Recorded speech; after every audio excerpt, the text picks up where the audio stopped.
How would you like a 15% discount to my daily email, the stack of stuff, the show notes, discounts to the conference, all of that? All you need to do is text the word show to 33777. You'll get the annual subscription with a 15% discount to my daily email. You'll get the stack of stuff, the links to the show notes, discounts to the conference, and so much more.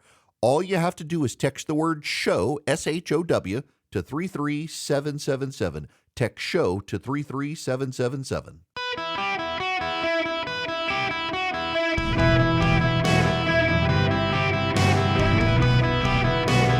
Welcome to the Eric Erickson Show podcast, Hour 1. Hello, America. Welcome. It is Eric Erickson here across the United States. The phone number is 877-973-7425. Delighted to have you with me. It is an open line Friday as well, and also you can text Eric to 33777 and you find the show notes, the live stream, everything you might want in order to be able to connect to the show. Would love to have you with me. We've got a lot to talk about today, including, as my voice breaks, the big story of the day. And I want to spend some time on the story, and if you will excuse me if I'm hemming and hawing a little bit here at the beginning, like we've suddenly had like every possible gremlin get into the system just as the show starts, the cameras malfunctioning, all that sort of stuff. So y'all watching the video live stream or trying to get a video of the show today, don't bother me with it. It all broke 30 seconds before the show. I have no idea what's happening. So I'm going to actually make the first things and do a good radio show instead of trying to be a video host as well. So let's start with the big news that for some reason you haven't heard anywhere else. And I need to emphasize this fact that you haven't heard this anywhere else. Unless you've been online among certain hosts who pay attention to foreign affairs, this ties to everything else. The Russians are the new owners of an American Air Force base in northern Niger. Have you heard this from anyone? I bet you haven't. If you've listened to this program, you've heard me talk about this situation. The Russians have taken over an air base that is an American air base. Niger had a coup.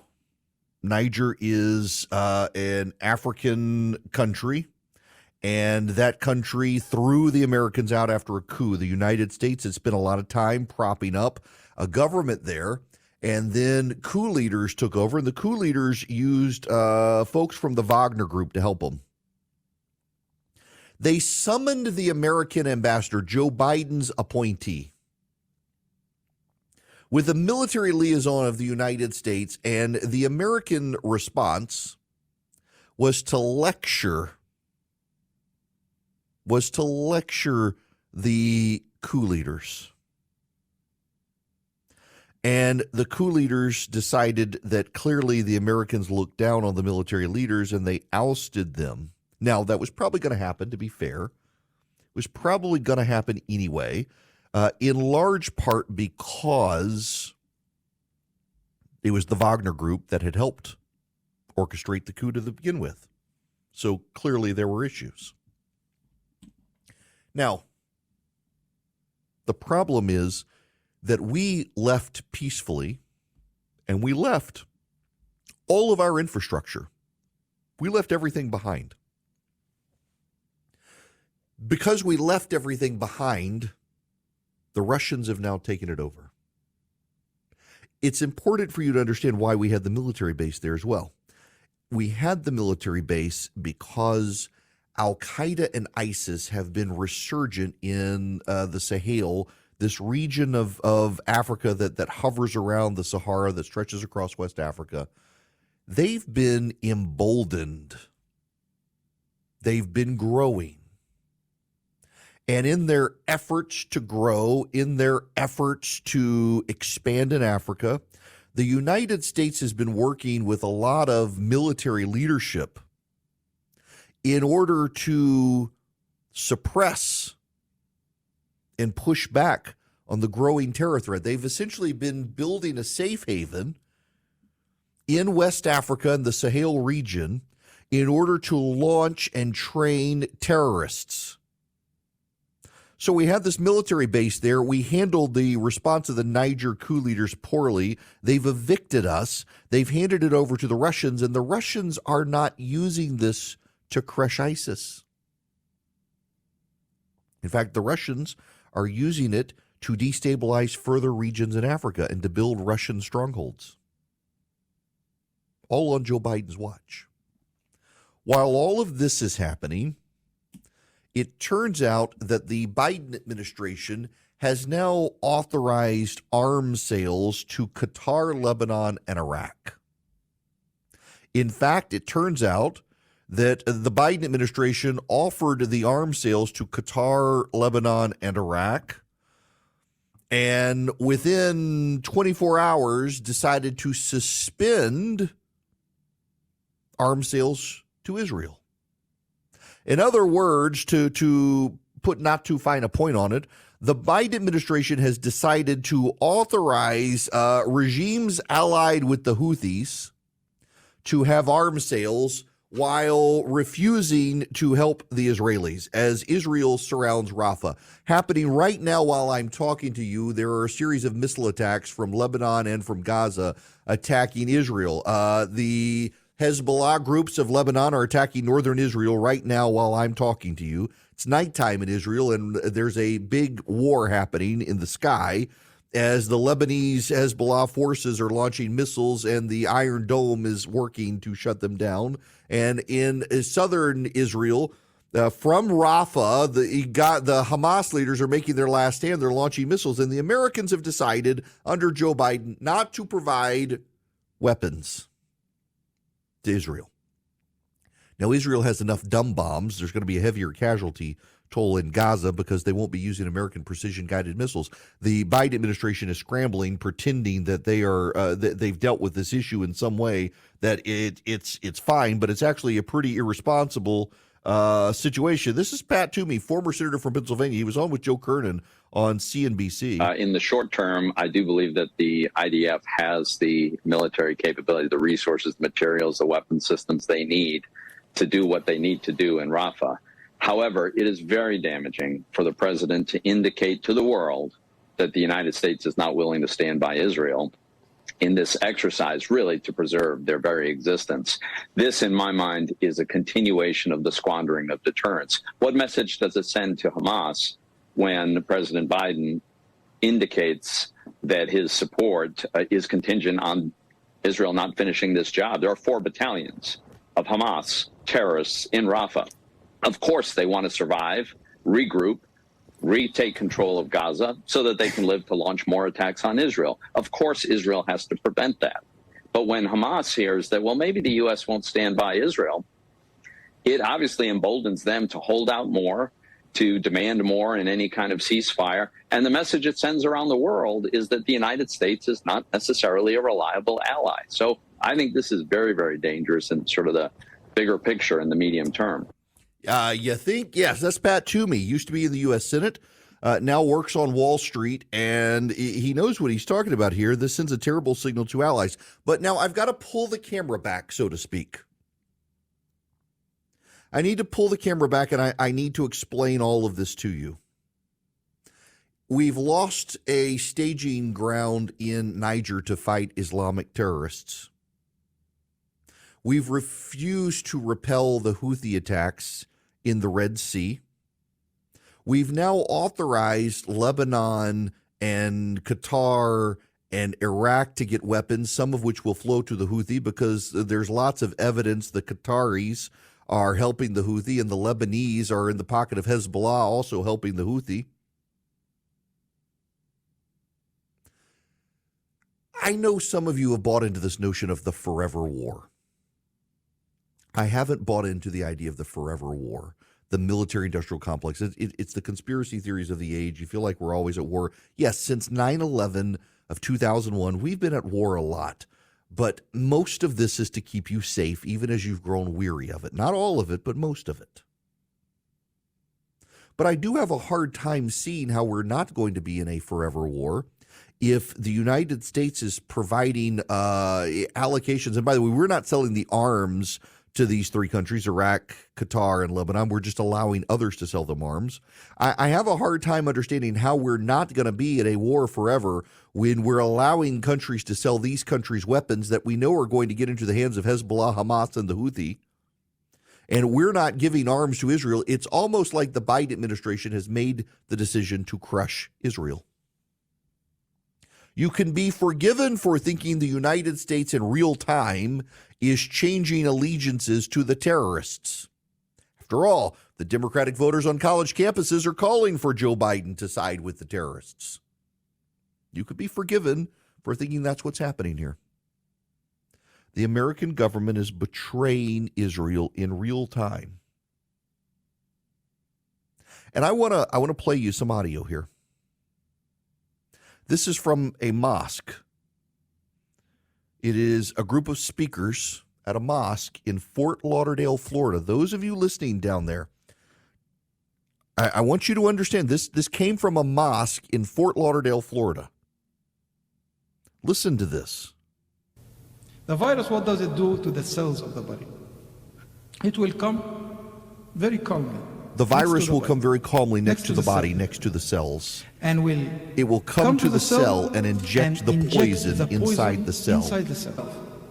And the virus is not even seen in the whole scene. Not even seen in the whole scene. And these are the Jews. And these are the Jews. So who are the Jews? And you will not find them in clear battles like the Christians. That they are always injecting the poison inside the communities to affect them, the Christians. Those universities that they're crying about, starting with 4 months ago, Yale University, MIT, and Penn University, controlled by Zionists. Add to it, or add to them, all the Ivy League universities. There's 7 or 8 of them, or even more, controlled by Zionists. You know why? Because that's how they control the future generation. But all their calculations are proven to be wrong. You know why? Because they have been plotting for so long, and they forgot that Allah Azza wa Jalla is planning at the same time. Allah has been planning at the same time. Why they want this social unrest in order to push their agenda. And their agenda is about what? It's about totalitarianism. Okay? It's about control. Now, that wasn't Candace Owen. I know that sounds very much like something Candace Owen would say, but those are imams at a mosque in Fort Lauderdale, Florida, claiming that the Jews want totalitarian control of the world and the Zionists are infecting people subtly through college campuses. This is happening in the United States. This is happening in the United States. There's a big story in the New York Times today. It was the top story on their website for a while that Joe Biden is risking his relations with Arab Americans for not even going further against Israel. You see what's happening in real time. The United States is going soft against Islamic terror. Joe Biden wants to invite Palestinians into this country from Gaza. He is abandoning an airfield that we use to suppress ISIS in North Africa. He's allowing weapons to be sold to Lebanon and Qatar and Iraq that'll flow to the Houthis. He is coddling anti-Semites in Dearborn, Michigan, whoring himself out to the anti-Semites of America for their votes. This doesn't end well for any of us. It doesn't end well for Israel. If you are Jewish, you should be concerned. But if you're an American, you could be concerned that all these years later after 9/11, Joe Biden is intent on coddling the people who cheered on 9/11 because he doesn't like Benjamin Netanyahu. Welcome back. It is Eric Erickson here across the United States. The phone number this open line Friday, 877-973-7425. I want to play this audio again for you. because I think it's really important that you hear this. These are imams. This is happening in Fort Lauderdale, Florida. These are Islamic imams at a mosque talking about the Jews. The virus, what does it do to the cells of the body? It will come very calmly next to the body, next to the cell, and will come to the cell and inject the poison inside the cell. And the virus, it didn't have anything, is not even seen in the whole scene. And these are the Jews. So who are the Jews? And you will not find them in clear battles like the Christians, that they are always injecting the poison inside the communities to affect it. Those universities that they're crying about, starting with 4 months ago, Yale University, MIT, and Penn University, controlled by Zionists. Add to it, or add to them, all the Ivy League universities, there's 7 or 8 of them, or even more, controlled by Zionists. You know why? Because that's how they control the future generation. Can stop it right there. I want to make this point. Anytime a Christian nationalist pastor says anything, it's national news on CNN, MSNBC, the New York Times covers it. Shouldn't this be national news? Why isn't it? Because the things of the world hate the things of God. The secular left and these radical imams all hate the same thing, and so they give it a pass. If a Christian pastor at Podunk Church in South Alabama said something like this, it would be a national news story, and prominent Christians would be demanded, they would demand that you denounce it. But these Islamic imams can claim that Jews are a virus trying to take over the world, and they get a pass by the media. This is happening in our backyard, and the media is silent. The Eden Pure Thunderstorm is silent, whisper quiet when it operates, eliminating obnoxious smells, the sulfurous smells that you get from people like that. The Eden Pure Thunderstorm works. You can get 3 of them and save $200 at EdenPureDeals.com. You put in discount code ERIC3, ERICK3. It's an air purifier, so it gets rid of the pollen and the dust floating in the air, but it also gets rid of odors, wipes out odors. So it gets rid of litter box odors, pet odors, cigarette odors, frying odors, fishy odors, musty odors, devilish odors, that it wipes them all out. It does, and it does it so well in a small package you can hold in your hand.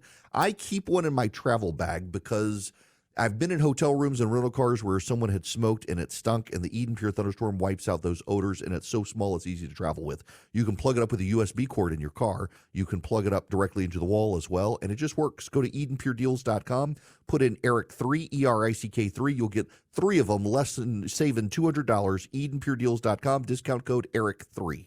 Hello and welcome. It is Eric Erickson here across the United States. The phone number this open line Friday, 877-973-7425. As always, you can text ERIC, ERICK, to 33777 and get the show notes and the podcast and everything else. More importantly, if you text the word engage, ENGAGE, engage to 33777, you can get tickets to the gathering where we take our radio audience offline in a room together. We get to hang out and hear from some of the leading luminaries of the conservative movement, which we will do August 8th through the 11th in Atlanta, Georgia. It's going to be a great time. We'll have the governor of Georgia there. We've invited the governor of Florida, the governor of Iowa. We've invited the former governor of Arizona, Doug Ducey's going to be there. Going to have a lot of great speakers. I want to explain something to you. This is today, I guess, is going to be a primer, depending on where you went to school and how big the corn cob is in your butt. Primer on why the Democrats are doing what they're doing. I need to play you a video. My buddy Steve Guest, put this up. Works for my buddy Greg. And this is a great juxtaposition. You would find this if you were a subscriber to the show notes. You'd find this link in there. You need to see this juxtaposition of Joe Biden's positions. news this week to the extent that some of the Democrats are saying that if, because of Israel's settlement policy, that they would look at cutting off military aid to Israel as a result of that. That'd be a tragic mistake. I strongly oppose Israel's settlement policy on the West Bank. I've made that clear to Bibi when I was vice president. I made it crystal clear to the Israelis. But the idea that we would cut off military aid to an ally, our only true ally in the entire region, is absolutely preposterous. It's just beyond my comprehension anyone would do that. I made it clear that if they go into Rafah, they haven't gone into Rafah yet. If they go into Rafah, I'm not supplying the weapons that have been used historically to deal with Rafah, to deal with the cities, to deal with that problem. We're going to continue to make sure Israel is secure in terms of Iron Dome and their ability to respond to attacks like came out of in the Middle East recently. But it's just wrong. We're not going to supply the weapons and the artillery shells used that have been used. Artillery shells as well. Yeah, artillery shells. That's Joe Biden talking to Judy Woodruff in 2019 on PBS, and then just the other day with Aaron Burnett. He was opposed to stopping military aid for Israel then, and now he's happy to. The only thing that's changed is his election prospects with anti-Semites. He needs the anti-Semites to vote for him. But there is something else happening here as well, and it's something you've got to digest. The Democrats hate Benjamin Netanyahu. You know, it's notable. I saw Bill Kristol tweeted yesterday. I hadn't really paid attention to Bill, but Bill's always been pro-Israel and supporter of Bibi, but as he's turned to the left, he's turned against Bibi as well, and thinks that Benjamin Netanyahu is the problem. Now, in Israel, the public is very divided on their prime minister, Benjamin Netanyahu. There's not a lot of love for him right now, and in fact, he risks ouster, and there's just not a lot of support. However, because of what Hamas did, all of the parties in Israel, left, right, and center, have come together in a coalition, and they've agreed that while we agree on nothing, we agree Hamas must be eliminated. And because Benjamin Netanyahu is the prime minister, we don't need to have an election right now. Let's just agree to disagree on everything except this and go destroy Hamas.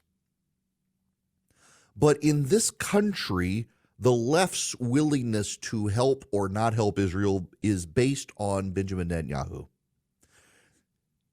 Trump broke a lot of brains.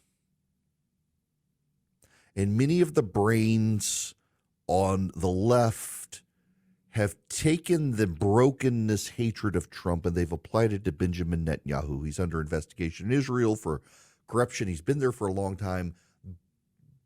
Despite all of the excuses, though, their real hatred of Benjamin Netanyahu comes from one thing. He's kept beating them and defying them. The American left likes it when leaders supplicate themselves to them and grovel to them and embrace their ideas. One of the American left's long-held ideas has been a two-state solution for Israel and the Palestinians. They want a nation of Palestine. Israel was willing to give the Palestinians a Palestinian nation, and they rejected it. Not Israel. The Palestinians rejected a two-state solution. What do the Palestinians want?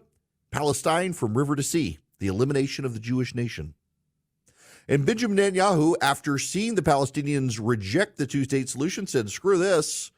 We're going to have a strong Israel, and the Palestinians, they're not going to come in. He supported building a big wall around Palestinian territories, regulating who could come in. That has infuriated the American left. The American left has vehemently opposed Netanyahu, and because the American left is so identity politics based and personality driven, because he's in charge, they don't want to help Israel. Forget the Israeli nation. They're actually kind of angry with Israelis for returning Benjamin Netanyahu to power. Remember that the Israelis have had just a series of elections, like 5 elections in a row. They've all been very close. They've resulted almost in hung parliaments. And finally, Benjamin Netanyahu, he was able to get ahead. He's got a slim majority. They've all come together to fight Hamas, and that's not good enough for the United States. And because the left, and in particular Joe Biden, hates Benjamin Netanyahu, their hatred of one man has shaped their policies for an entire nation. It is a level of bigotry. But I need you to look at this a little differently, because it's very important for you to understand where this heads. The hatred that the Democrats have for Benjamin Netanyahu is the hatred they have for you. Don't look now, but the polling that all of you hate has Donald Trump winning. If it comes to fruition that Donald Trump wins the election in November, the Democrats are going to unleash jihad on you because they hate you. They're willing to hijack an entire nation and put it at threat in the hands of terrorists because of one man. Think about their hatred of all of you. If you vote for Donald Trump, it's going to be your fault. And to an extent right now, the Democrats believe that the Israeli situation is the fault of the Israelis because too many of them voted for Benjamin Netanyahu. And because they supported Benjamin Netanyahu, they themselves are bad people. So they get what they deserve. That's what's at stake here. You do need to understand that. Now, they don't talk about that publicly, of course. They don't want to put it as bluntly as I put it, but that's it. They hate Netanyahu. They hate that so many Israelis voted for Netanyahu. Therefore, screw the Israelis. You get what you deserve because you didn't do what we, the American Democratic Party, wanted you to do. In the same way, it's going to happen here. If Donald Trump wins in November, there's going to be riots. There's going to be violence. There's going to be fire bombings of small businesses around America if Donald Trump gets elected because the Democrats will have lost their faith in you. They put their faith in the elite technocrats, not in the American people. The Democrats abhor the idea of a government of the people, for the people, and by the people. The Democrats want a government of the Democrats, for the Democrats, and by the Democrats. It's why when Democrats are in charge of the United States Senate, you don't hear them questioning the legitimacy of the institution. The moment they lose control, you'll hear all about how it's anti-democratic and the people of North Dakota have the same number of people in the Senate as California, and therefore it's an illegitimate organization. What you see playing out in domestic politics is what's playing out with their support or lack thereof in Israel. It's all transactional for them. They don't want Bibi Netanyahu in charge. As long as he's in charge, Israel is the bad guy because the Israelis voted poorly and they must be punished for their bad vote. In fact, you hear this in the conversations on news networks in this country, that October 7th wouldn't have happened but for Benjamin Netanyahu being in charge. He caused them to get distracted because he's an arrogant SOB, and they're getting what they deserve because they put Benjamin Netanyahu in charge. You hear this play out. The punditry in this country about Israel from the left, from the TV pundits, from the politicians, is all premised on the left's hatred of Benjamin Netanyahu. They despise that man because he has refused to submit to them. He has refused to be humble to them. He has refused to acknowledge their superiority, and the Democrats hate it when anybody refuses to acknowledge their inherent superiority. Netanyahu has aligned himself with the Republicans of this country for a very long time because the GOP has been more pro-Israel than the Democrats, and he knew it. And the Republicans have largely won the White House more often than the Democrats in the last 30, 40 years. So the Democrats hate him. They hate that he's not a liberal. They hate that he's not a progressive. They hate that he's not an anti-Semite. Their entire policy on Israel is premised on that, and it's going to be the same thing here. Look at what they're doing to Israel. They're withholding funds from Israel because Israel has Netanyahu in charge. They're blaming Netanyahu for all the policies. They're claiming that there would be a two-state, but for Netanyahu, never mind that Israel offered the Palestinians a two-state solution and they turned it down. Never mind the history, never mind the facts. The facts be damned. It's all about Netanyahu and their hatred of one man. And they will punish an entire nation for voting for that man. And if they will do it to Israel, they will do it to you too. They'll do it here. You already know they will. You saw their utter contempt for Trump voters for the last 4 years. They're utter contempt.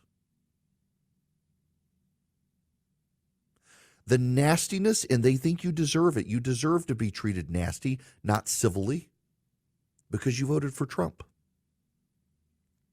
Progressives are pretty open about their hostility for you. We're seeing play out in Israel what's going to happen here if Donald Trump wins again. If Donald Trump wins again, there probably will be a terror attack, frankly, because Biden has so opened the borders to terrorists being able to come across. They'll blame Trump immediately. If it happens like at 1 o'clock in the afternoon on the day of Trump's inauguration, they'll say it was Donald Trump's fault. He was asleep at the switch. Never mind that the terrorists crossed the border when Biden was president. It'll all be Trump's fault, and the media will do the same thing. They'll make it all about Donald Trump, asleep at the switch. The media and the Democrats together as one party in Washington, D.C., a hive mind wants to blame Benjamin Netanyahu for the attacks on Israel. They'll blame Donald Trump if it happens here. They'll blame you if Donald Trump gets elected because they hate not being in charge. They hate losing power. To the Democrats, it's all a power structure. It's all about power. It's not about the people. It's not about anything else. It's about power, and they want the power. And if you deny them the power, they will punish you. Benjamin Netanyahu has denied them the power. They will punish him, and they'll punish Israel for elevating him. That's what's happening in this dynamic. Everything you see the Democrats doing with Israel right now, holding them hostage to the whims of the Democratic Party, they'll do here if Trump gets in power.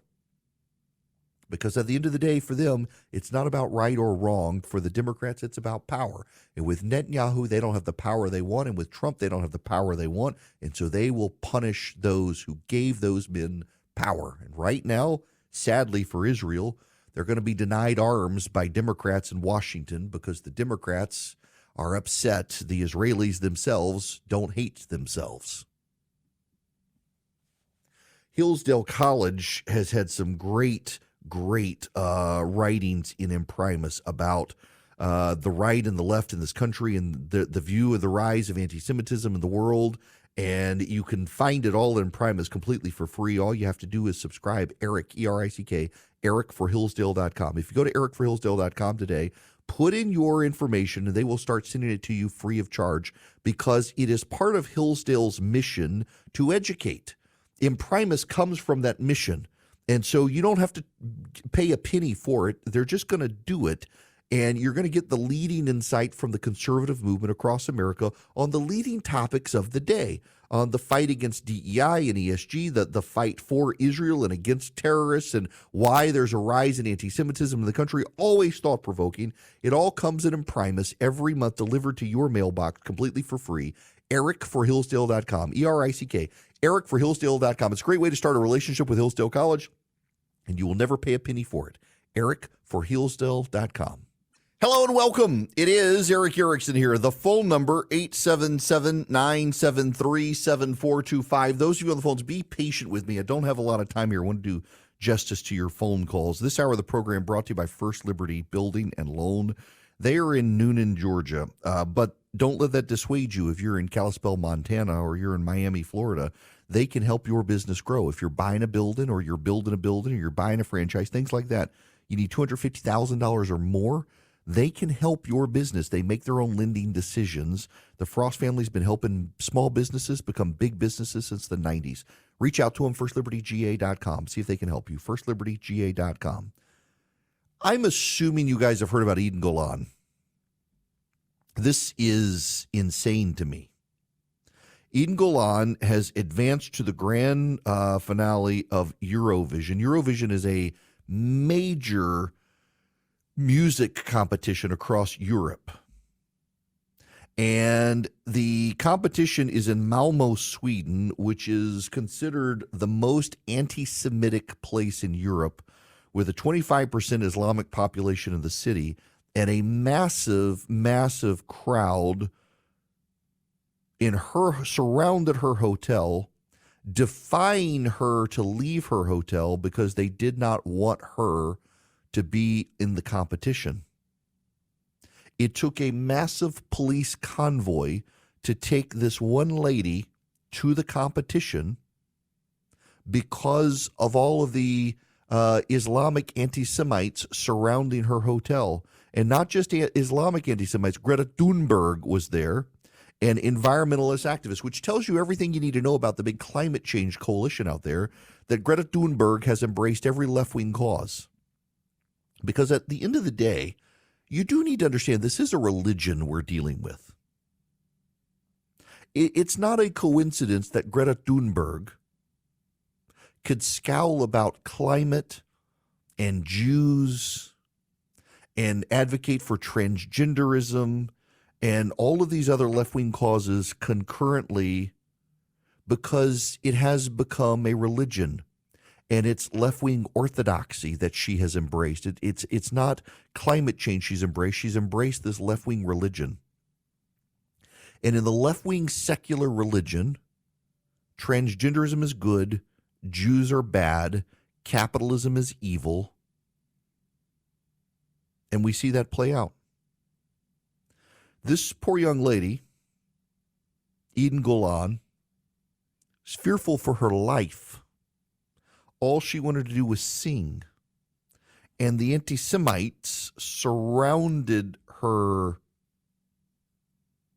hotel, daring her to leave. Within the arena, according to the Times of Israel, a smattering of boos could be heard when she was on stage, and loud cheers, but the European Broadcasting Union employs anti-boo technology to prevent such noises from being in the live broadcast. In her only comments on stage after completing the song on Thursday, Golan simply exclaimed, "Thank you so much." The Italian public broadcaster appeared to accidentally reveal live on air the results of its country's televote, handing Israel 39% of the vote, way ahead of the second place getter, Netherlands, which got 7%. She won big. She defied the anti-Semites, but it should be a warning to all of us that this anti-Semitism is spreading around the world. It is a dangerous, festering virus. The Jews are not the virus. The hatred of the Jews is.